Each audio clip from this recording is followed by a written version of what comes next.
अखंडमंडलाकारं व्याप्तं येन चराचरं तत्पदं दर्शितं येन तस्मै श्री गुरुवे नमः। तस्मै श्री गुरुवे नमः। तस्मै श्री गुरुवे नमः।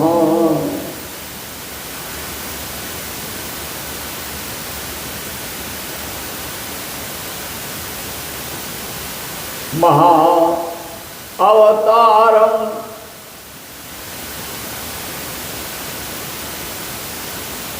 कार्य कारण निमित्तम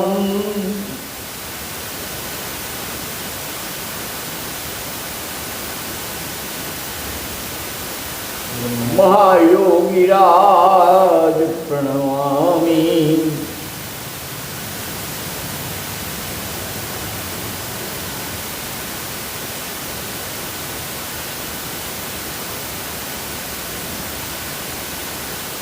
तत्व विज्ञान विशारदः वो।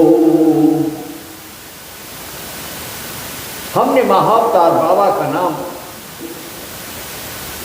बचपन से सुना है।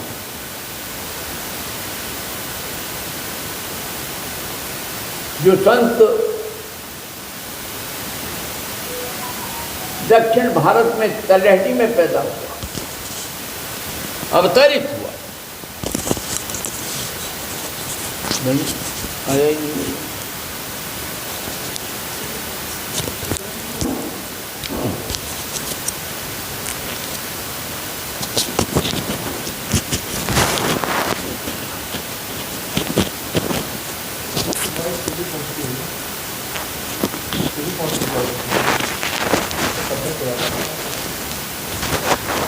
विप्र परिवार में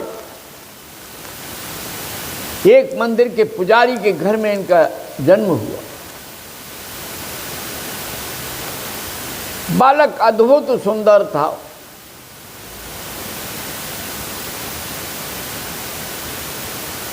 धीरे धीरे बालक चंद्रमा की तरह बड़ा हुआ।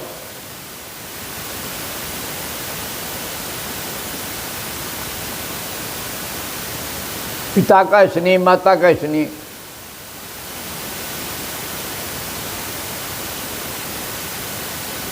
बालकपन में बड़ी चंचलता तो होती ही है।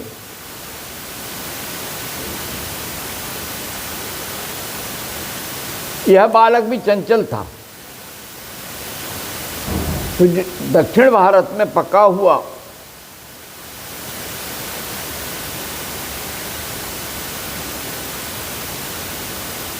कटहल बड़ा प्रिय लगता है, मुझे भी बड़ा प्रिय लगता है।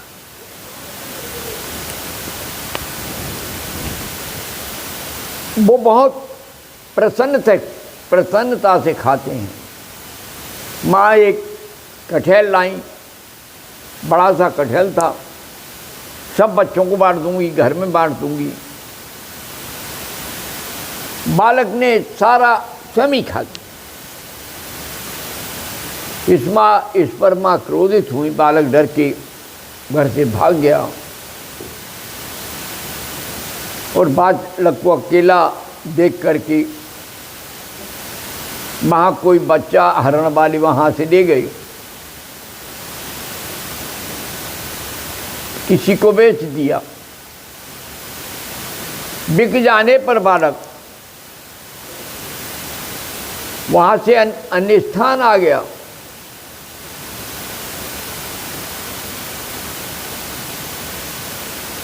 व्यापारी ने बच्चे को अच्छा जान उसे वापस जाने के लिए प्रेरित किया। वहाँ से बालक लौटा तो वो एक संत बन गया और उसी का नाम आगे चल के महाअवतार बाबा। आज 2500 वर्ष से वो मानवता के लिए प्रेरणा दे रहे हैं। क्योंकि उन्होंने तो शिवत्व प्राप्त कर लिया, चक्र विज्ञान में विशेषज्ञ हैं।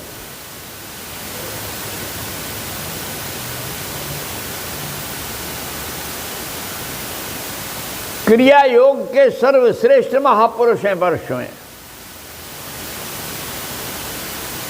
जिस विज्ञान को कृष्ण ने जाना, संदीपन ऋषि से वशिष्ठ मुनि ने सारे मुनियों ने जाना, भारत का ऐसा क्रिया योग उसके श्रेष्ठतम विशेषज्ञ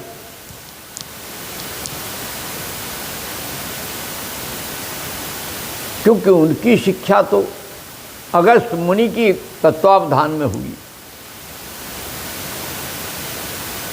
बड़े बड़े ऋषियों ने उनको शिक्षा दी। त्रिमूल भी बड़े प्रसिद्ध हैं दक्षिण भारत में।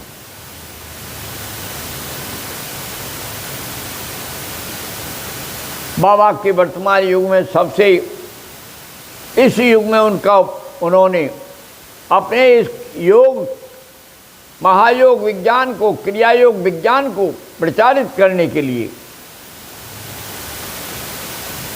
क्रिया से अक्रिया में जाने की कला है। मेरी बातें समझ में नहीं आ रही होंगी,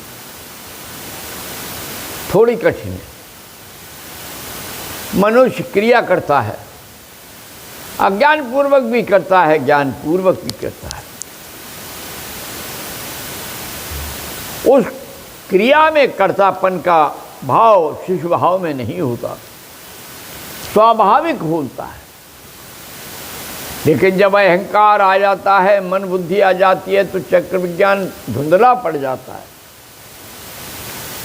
और व्यक्ति ये मान लेता है कि ये तो मैं करता हूं, मैं ही परिणाम लाऊंगा।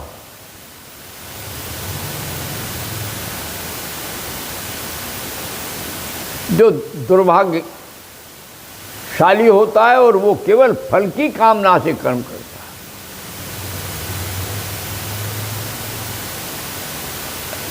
महाअवतार बाबा को इस युग में अपने अनेक जन्मों के शिष्यों की तलाश थी।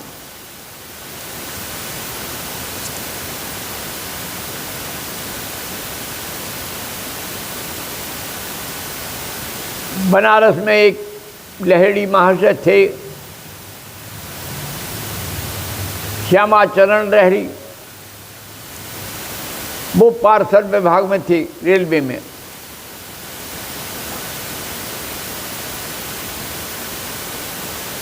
बाबा उन्हें वर्षों से ढूंढ रहे थे, भटका हुआ से, और मिल गया। देख, स्टेशन पर पार्षदों के बीच में खोए हुए लहड़ी महाशय श्यामाचरण अपने कर्तव्य में डूबे हुए थे। महाअवतार बाबा ने उन्हें प्रेरित किया और वहां से उनका स्थानांतरण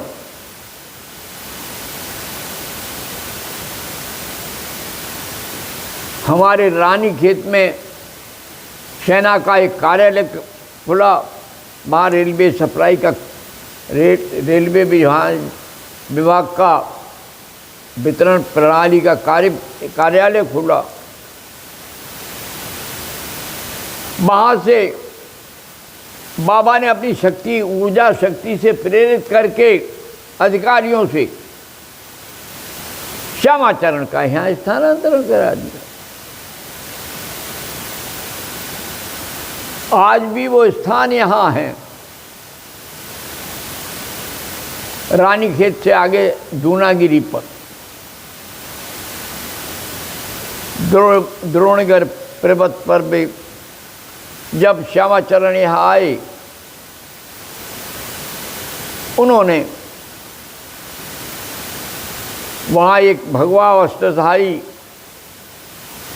16 वर्षीय, बाबा की उम्र हमेशा 16-18 की रहती है, उन्होंने शरीर को इतना संयमित योगित कर लिया है, सूक्ष्म में जहाँ स्मरण किया जाता है बाबा वहाँ उपस्थित हो जाते हैं। माँ बाबा ने उन्हें प्रेरित किया, वे बाबा के साथ चले गए। लंबा वृत्तांत है, संक्षेप में बता रहा हूँ। मेरे आदि गुरु हैं महाअवतार बाबा।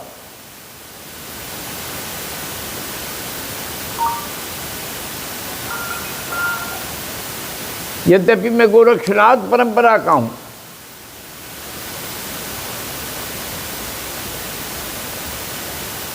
बतेश्य मुनि की परंपरा का हूं, वही मछेंद्रनाथ थे। तो इस सब में बाबा की परंपरा के श्रेष्ठ गुरु हैं ये लोग।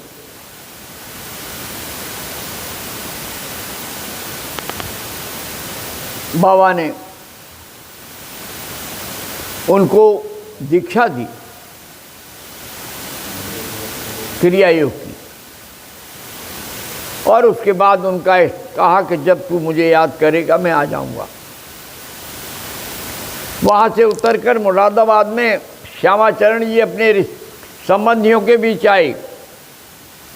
उन्होंने कहा मैंने ऐसे चमत्कारी बाबा को देखा है। लोगों ने कहा हमें भी दिखाओ अपने गुरु को। उन्होंने आवाहन किया, गुरुदेव आए।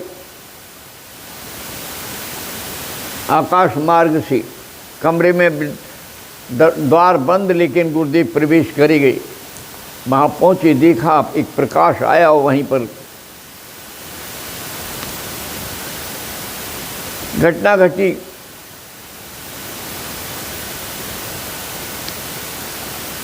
गुरुदेव ने कहा लहड़ी तू मुझे बार बार बुलाता है, अब मैं नहीं आऊँगा। जब मेरी इच्छा होगी तब मैं आऊँगा। लहड़ी महाशय को असंख्य सिद्धियाँ आ गई, क्रिया योग की क्रियाएं करने लगे और बनारस में उन्होंने अपना आवास बना लिया।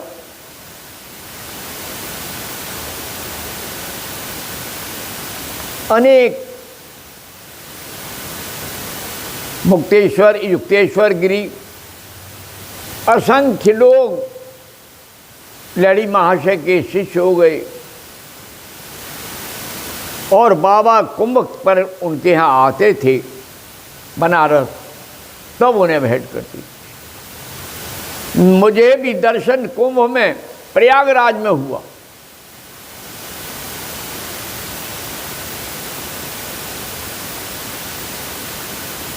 दर्शन करके मैं धन्य हो गया। वो क्षण आज भी याद आता है, मेरे जीवन का अद्भुत क्षण था।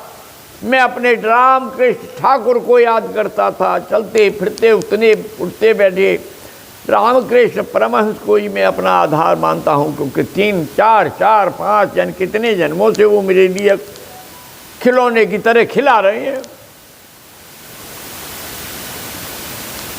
बाबा ने समाज का बड़ा काम किया है।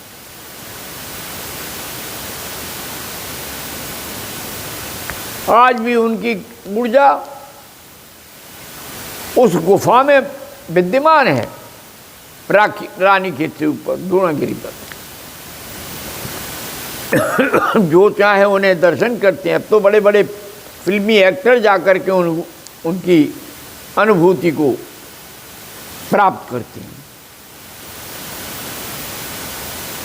हम सब उनके ऋणी हैं। वो शुद्ध चैतन्य तत्व सदैव हमें प्रेरणा देता रहे और संपूर्ण शरीर विज्ञान हमें जब उनका ध्यान करते हैं, जब उनकी आवश्यकता होती है। मैंने एक बार स्नान कर रहा था हरिद्वार में, बड़े मन से बाबा को याद किया तो एक युवा तरुण सन्यासी आया और उसने जल्दी से मुझसे कहा क्या है, कहाँ घूम रहे हो, चलो मैं आपको स्नान कराता हूँ। वही चेहरा वही रूप, लेकिन मैं तो भूल गया। मैंने कहा अच्छा आइए। हमने दोनों ने स्नान किया। बाबा ने मुझे नहलाया अपने हाथ से।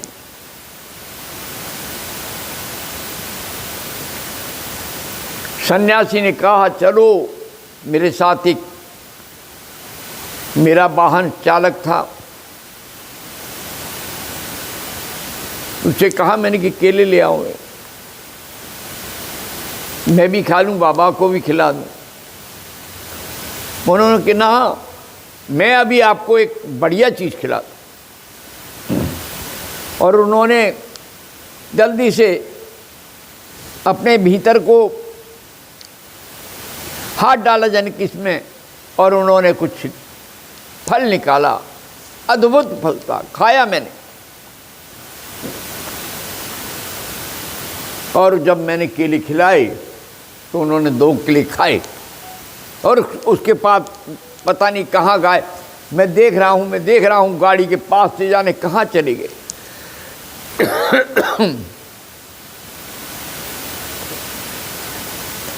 जब जरूरत होती है बाबा आकर के मेरा मार्गदर्शन कर देते हैं।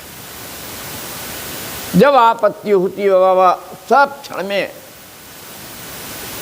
और मैं भौतिक आपत्ति में नहीं, मैं उन्हें आध्यात्मिक विकास में याद करता हूँ।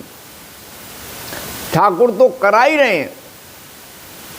मेरे वर्तमान गुरुदेव बड़ी चर्चा करती थी।